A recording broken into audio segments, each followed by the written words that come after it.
Hello students, आज हम पढ़ रहे हैं अपना हिंदी व्याकरण का क्लास 4 का लेसन नंबर 12 जिसका नाम है पत्र लेखन। तो आइए प्यारे बच्चों पढ़ते हैं पत्र लेखन के बारे में। चाहे आज कंप्यूटर, इंटरनेट, ईमेल और मोबाइल का समय है, लेकिन आज भी पत्र का अपना अलग महत्व है। अपनी बात दूसरों तक पहुंचाने का सबसे सस्ता और सबसे अच्छा माध्यम पत्र लेखन है। पत्र लिखते समय ध्यान रखने योग्य कुछ बातें होती है प्यारे बच्चों, जो कि यहाँ पर दी गई है। जैसे पहली है कि पत्र में लिखी भाषा सरल होनी चाहिए। दूसरी है कि पत्र कम शब्दों में लिखना चाहिए। नेक्स्ट है कि पत्र में लिखी हुई बात स्पष्ट होनी चाहिए। नेक्स्ट है पत्र की लिखावट साफ होनी चाहिए। ये क्या है प्यारे बच्चों, पत्र लिखते समय हमें जो बातें ध्यान रखनी चाहिए।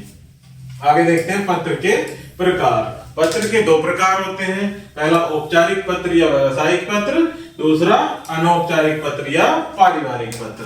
पढ़ते हैं इनको वन बाय वन। पहला है औपचारिक पत्र।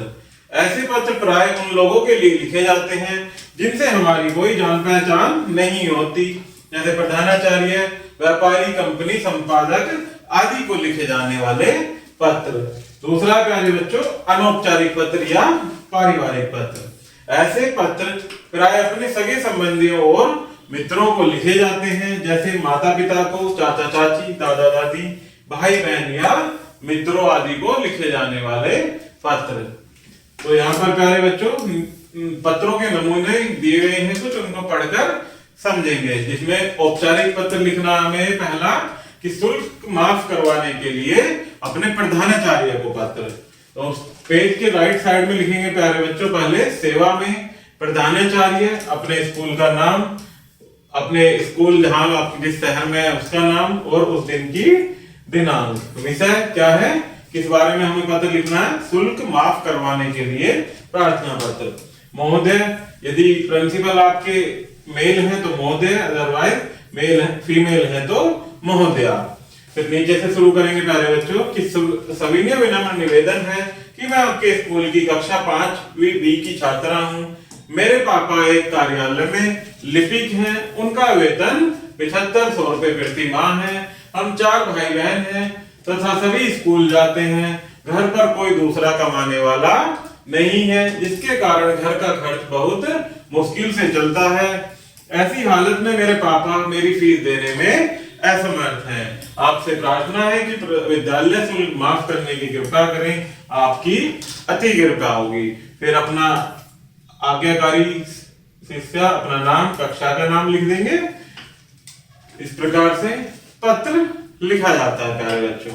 इसी प्रकार से प्यारे बच्चों नेक्स्ट पत्र लिखेंगे, शादी में जाने के लिए प्रधानाचार्य को अवकाश आवेदन पत्र। अपने जहां रह रहे हैं वहां का स्थान का पता, तारीख, उसके नीचे प्रधानाचार्य, स्कूल का नाम, स्कूल का पता और विषय में लिखेंगे कि विवाह में जाने के लिए 4 दिन के अवकाश के लिए आवेदन पत्र। महोदया, यदि फीमेल है तो प्रधानाचार्य, फीमेल है तो महोदया।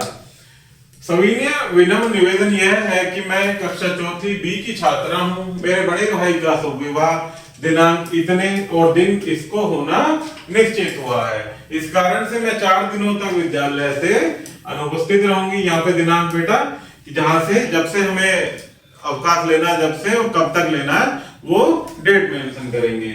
आगे फिर नेक्स्ट लाइन से लिखेंगे कि अतः निवेदन है कि मुझे इस दिनांक से इस दिनांक तक का अवकाश प्रदान करने का कष्ट करें, आपकी अति कृपा होगी। धन्यवाद। आपकी आज्ञाकारिणी शिष्या और अपना नाम लिख देंगे। इसी प्रकार से प्यारे बच्चों देखते हैं अनौपचारिक पत्र कैसे लिखे जाते हैं। जैसे हमें लिखना है, भाई के विवाह पर आमंत्रित करते हुए मित्र को निमंत्रण पत्र। अनौपचारिक पत्र किसे लिखे जाते हैं, अपने सगे संबंधियों या मित्रों को, जो कि पारिवारिक पत्र भी कहलाते हैं। तो इसमें लिखेंगे पहले अपना पता, दिनांक और जिस मित्र को लिख रहे हैं उस मित्र का नाम, सम्मान सहित कि प्रिय मित्र हर्ष, इसमें तुम्हें यह जानकर अत्यंत प्रसन्नता होगी कि मेरे बड़े भाई राज का शुभ विवाह जिस दिन है वो डेट को होना निश्चित हुआ है। बारात बस द्वारा दिल्ली से मेरठ जाएगी। ऐसे शुभ अवसर की शोभा तुम जैसे मित्रों से ही बढ़ती है। नेक्स्ट लाइन से, अतः कृपा करके इस निमंत्रण पत्र को स्वीकार करो तथा परिवार सहित एक दिन पूर्व पहुंचकर विवाह की शोभा बढ़ाने का कष्ट करो। बाद में नीचे नेक्स्ट लाइन में अपना नाम लिख देंगे।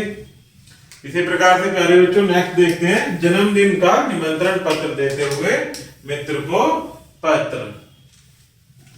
सबसे पहले लिखेंगे अपना पता, उस दिन की दिनांक और अपने मित्र का नाम सहित स्नेह।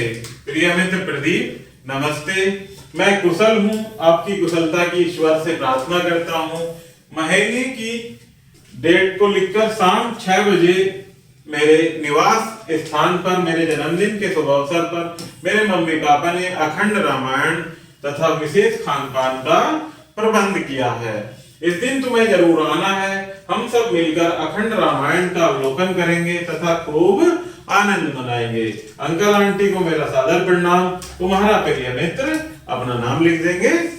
इस प्रकार से आओ पाठ दोहराएं। पत्रों के द्वारा हम अपनी बात लिखकर दूसरों तक पहुंचाते हैं।